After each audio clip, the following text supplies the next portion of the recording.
Want to know how to sell your shares? Here are the 5 steps to follow. Step 1.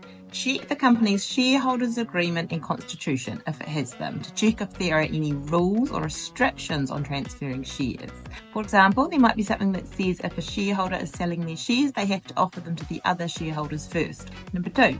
Prepare your share sale and purchase agreement. So this should have all the details of the seller and the buyer, purchase price, when payment is required, and also any warranties or promises that the seller makes to the buyer about the shares or the company. 3. Get any required consent. So if you identified at step 1 that you needed consent from shareholders, then you have to get that consent.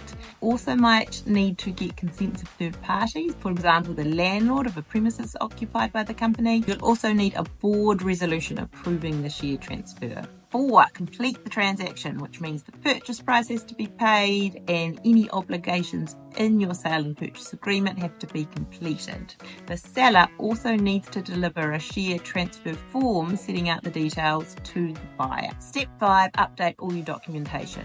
So it's actually a legal requirement that a New Zealand company keeps an up-to-date share register, update any other details held by the company's office, and if you have a shareholders agreement, the new shareholder needs to sign up to that agreement by signing something called a deed of accession.